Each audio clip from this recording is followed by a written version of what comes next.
Hey everyone, I'm Roger Palomino with Houston Media Source. We're here at Texas A&M University in College Station, Texas. Texas A&M has been celebrating LGBT History Month the month of October.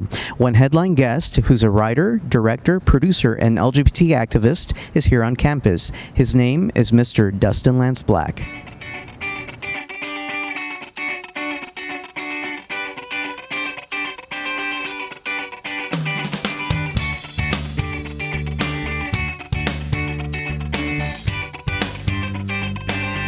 Hey everyone, I'm here at the Cushing Library at Texas A&M University with Academy Award winner, screenwriter, filmmaker, and social activist, Dustin Lance Black. Thank you for being with us. Yeah, thank you. Thanks for having me.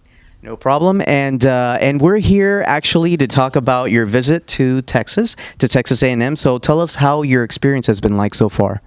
I didn't know what to expect when I came here because I had heard that it's a more conservative school than, say, that other school in Austin, and so I thought, okay, well, this might be a place where a pro-diversity message is more useful, and I think that's held true in some ways, but in other ways, this university has absolutely surprised me. And I've learned a good bit. I mean, looking at the collection of LGBT material that they have here is really inspiring. It makes me actually want to come back next time I'm in the area and find more stories, more of our lost stories to tell. The showing last night was impressive. Not just the amount of students that showed up, but the wide range of students who showed up to hear a pro-diversity message. Frankly, I've heard that A&M is on like the 10 least accepting colleges for LGBT people, and I'm not sure it deserves that ranking any longer. Yeah, absolutely. And on that topic of yesterday's just lecture, just telling your story is very inspiring too. Just, your influences, which brings me, I guess, to your stance with LGBT issues. How has that been a challenge as far as like with a commercial film business, in your opinion? It was a much bigger challenge 10 years ago when I started working on a film like Milk to tell an LGBT story. People were wary of whether or not that would be profitable, I think was the big question. Shows like Will and Grace had answered that in some ways. Certainly Brokeback Mountain had answered that question. But still there was a wariness there. That has changed. Particularly with this new golden age of television. Television needs the eyes of young viewers. That's what's for sale. That's what they sell to, products, so that the products will come and advertise to them, to these young people. And these young people today all know openly LGBT people. So if a station or a studio or a network chooses not to portray gay and lesbian people, they're out of touch. And they're going to be seen as outdated and inauthentic, and they'll actually lose money.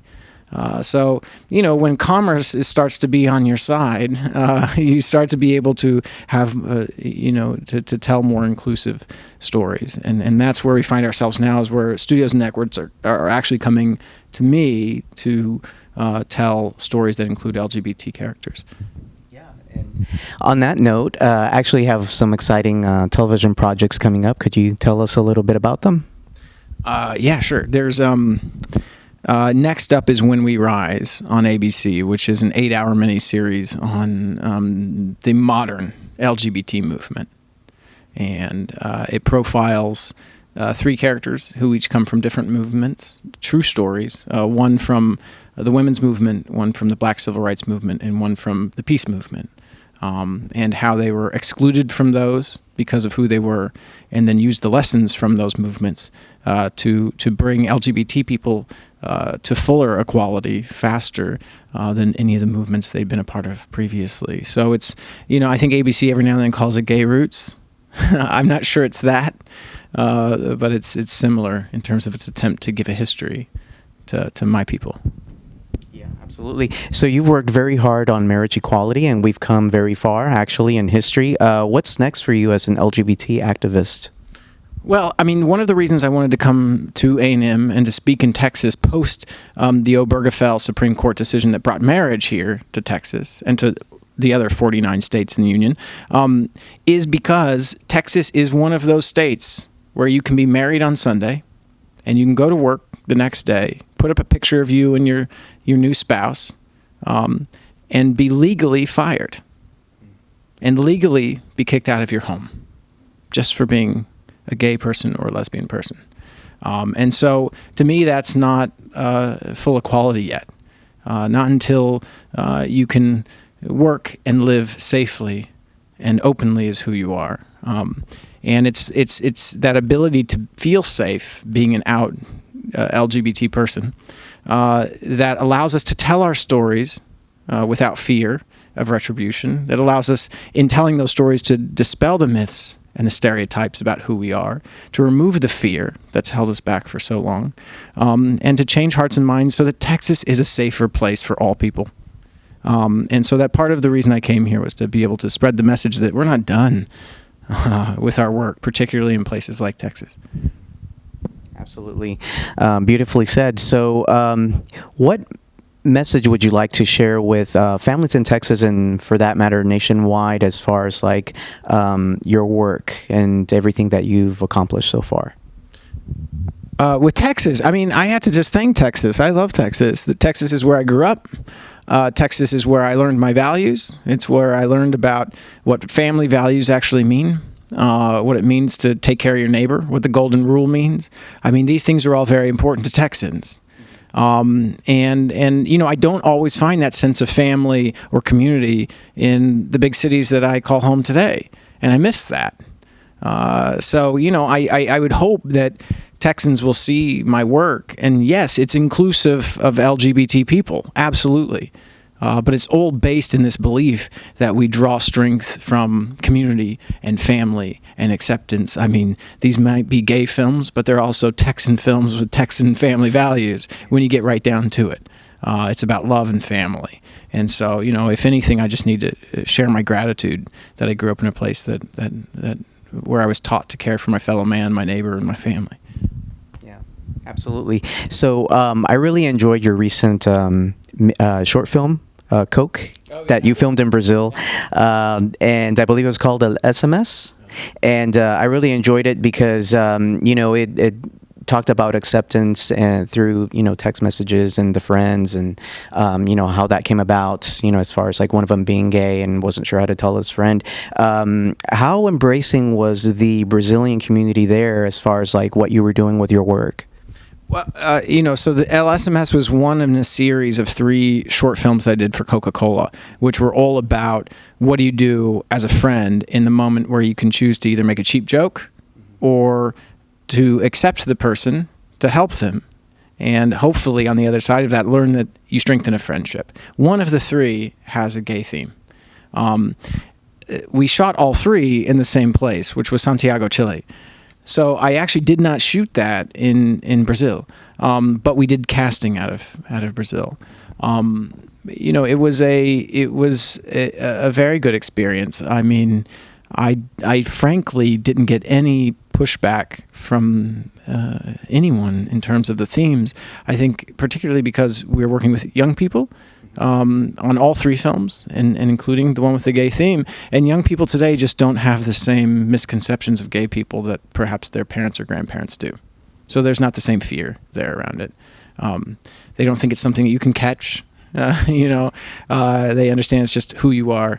And they were all eager to participate in a film that's about acceptance there. And so, you know, I was thrilled to share that message, and particularly thrilled that Coca-Cola was willing to share that message in Latin America, where oftentimes, even if the laws are better than in some places in the United States, the culture might not have caught up.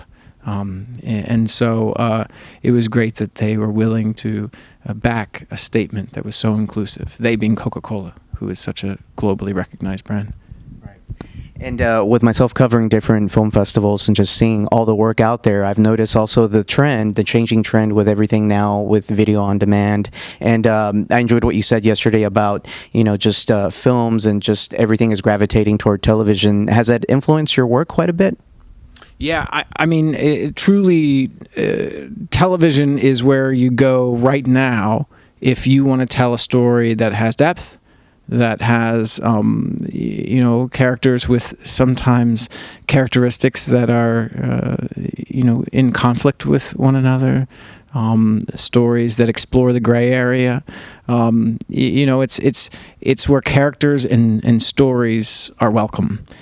In feature films these days, in my experience, they're mostly interested in creating blockbuster after blockbuster, and they define that as something with explosions and a cape. And usually those narratives and those characters are incredibly simple. And it's not what I do. The issues I want to deal with are not simple. And frankly, I think viewers around the world get bored with that after some time, and which is why you not only see television becoming the place where so many people who used to make films are now coming to make TV series. It's where it seems to me that the most sophisticated viewers are going to watch content. They're going to television, to cable television, and to providers like Netflix and Hulu. And so it's I hope that we get back to a place where we can actually have some films with some interesting content, some challenging content on the big screen again. But for now, it seems you got that idea. You better take it to TV. Yeah, absolutely. Well, with that said, Dustin, thank you very much for this interview, and welcome back to Texas. Yeah, no, thank you. It's good to be back in Texas. Appreciate it. And we hope you enjoyed the interview with Dustin Lance Black here at Texas A&M University in College Station. Thank you for joining us today with his experiences in his childhood, advocacy, and filmmaking. I'm Roger Palomino with Houston Media Source. We'll see you next time.